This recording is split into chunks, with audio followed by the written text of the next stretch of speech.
Debate, the honourable member for Thornhill. Grateful to rise and add the voice of the people of Thornhill to today's debate, and I'm deeply concerned on their behalf at the latest NDP Liberal budget. Every single day, we ask the government what it's doing to make life more affordable for Canadians, and every day tells us how much money they're spending. I was hopeful today that we could see some results for the money spent, rather than just a projection of answers we will get when again and again we ask the government what it is doing to make life more affordable. The answer for the people of Thornhill and for Canadians across the country is nothing much. When we can skip the partial answers and gloss over the large sums of money in an effort to distract Canadians from the government failure to deliver actual results for a while, but Canadians had every reason to fear the federal budget, especially after a deal between our colleagues on the other side of the House. The deal is frightening to the future of the fiscal health of Canada, driving the government further and further astray in an effort only to hold on to power. Because after 7 years, many simply cannot understand the plot. Canadians were treated to over $50 billion of new spending, which of course could have been far worse given the government's propensity to spend beyond their means at every available opportunity. I suppose aiming for it could have been worse is the best that we can hope for.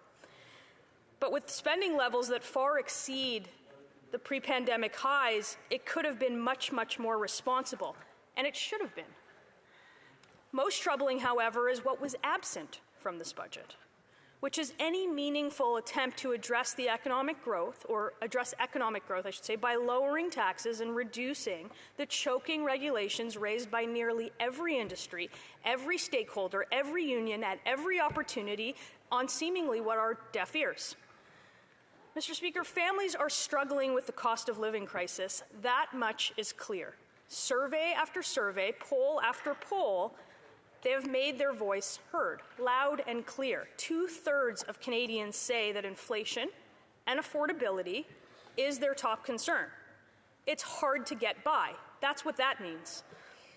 I know members of this House hear that refrain constantly when they're at home in their constituencies. It's hard not to. It's hard not to run into somebody at the grocery store or the gas station that you know, and they don't bring up the cost of living as the first issue they talk to you about.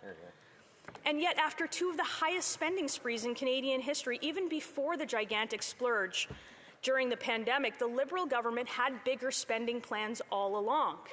Childcare, dental care, the possibility of pharmacare in 2023 represent the biggest social program expansion in the past couple of decades. And while there might be gleeful cheers from the other side, I think Canadians, including members opposite, need a reality check on the numbers, which tell a very different story about our fiscal health than I think the fairy tales that we've been hearing about. They are coming in with a federal debt projected to reach $1.25 trillion this fiscal year. Canada's debt to GDP ratio, 47.6%. We have a $52.8 billion deficit. We have a record high of personal indebtedness and disposable income of over 186%. We have inflation at a staggering 6.7%, and the reality that the Bank of Canada will aggressively raise interest rates beyond what we've already seen. There is more reality checks for those who will be responsible for the sharpest rise in the cost of living expenses in a generation. The problem is that inflation is only going to get worse over the coming months, not better. Much worse than I've ever seen. And most adults today have ever seen. Maybe they heard stories from their parents' trials and tribulations or a historical reference in a book. But while some in this House are not students of monetary policy, and that's fine, others will know that the latest inflation numbers don't account for the increase in a carbon tax or of the annual increase in alcohol and tobacco taxes. Also missing from that number is the recently hiked interest rate, the first of the aforementioned number of raises, which may, of course, lower inflation, but over time. But in the immediate term, it will drive up housing and borrowing costs. And there's more. We also learned that Stats Canada will add used vehicle prices to the CPI index in next month's report. And for those of you still keeping score, That may bring us to about 8%. Mr. Speaker, this will be a new number for many Canadians, and most certainly a disastrous new number for average Canadians. And while members of opposite will twist themselves into a frenzy listing off the countries and their corresponding inflation rates, Canadians should know that if this was an entirely international problem, then others would mirror our rates. Others like Japan or Australia, I could do the same thing. There are two ways to control inflation. One, of course, is the rate hikes, the aggressive rate hikes that we're about to see, and the other is to slow spending. And we see no evidence of slower spending. And that should be of great concern to the over 65% of Canadians who have indicated that inflation and affordability tops their list of anxieties. Now, many of these numbers may be abstract to those across the aisle because it's the only plausible explanation for why they continue to spend at this rate. But, Mr. Speaker, let me remind members of the real toll of these abstract numbers that have on Canadians working harder and simply not getting ahead. Gasoline is up 11.9% compared to just February, and a shocking 39.8% compared to a year earlier. Now, some might find glee in that, whispering to themselves quietly, the plan is working. Well, to them I say, it's actually not working. It's hurting Canadian families. It's hurting our industry. It's hurting our recovery on the odd chance that this government might want to include oil and gas in their plans. How about the groceries? I can't think about why a government would be ideologically opposed to food as they would be opposed to oil. So let me try to get their attention by the cost of groceries in this country. It's an area where people notice it the most. It's an area that I'm sure members opposite have heard in their constituencies from their neighbors time and time again. Overall, grocery prices have gone up 8.7%. But most items are much, much higher. On average, the basket was $100. It's almost 109 this March as opposed to last March. But some items, the increase is much, much more severe. Milk, cheese, butter, cereal, beef, the staples. Mr. Speaker, these are unsustainable increases for most family budgets. And most families will tell you that. To make matters worse, our country is confronting supply chain constraints, scarcity of materials, labor shortages, all compounded, of course, by a war in Ukraine. We're seeing the continued rise of unaffordable housing for those trying to make the dream of home ownership a reality, urgent military commitments in a time of global instability, and in an infrastructure deficit lacking the private capital investments that we need to actually get things built. Even more concerning is the lower productivity and lagging long-term growth and what that means for GDP per capita. Its decline relative to our allies is an appalling reality of this government's policy failures and the likely failure on the horizon for the magnitude of promises in the wings that we haven't even seen reflected in the government's upcoming fiscal document. Mr. Speaker, the government's approach has become a silly mix of virtue signaling and expensive promises and rerun after rerun of not being able to deliver on them. How does a government spend so much and accomplish so little? And how does a country rack up so much debt for the goodies that they believe we need today without thinking for a moment about tomorrow? And what is of greater concern is the policies of intrusion into people's lives, intrusion into provincial jurisdiction, pretend projects about tree planting, and an ideological drive against the country's natural resources at a time when the world is begging for it. This government has trafficked in divisiveness, othering those who don't agree with them while affecting the economic fortunes at the cost of choosing winners and losers in different geographies based on different identities they see as tolerable and therefore worthy of their reward. Now the concern is that the NDP influence will accelerate this spending, pump up the virtue signaling, and leave future generations with a bill so that activists and alarmists could be placated in 2022 without thinking about a day in the future.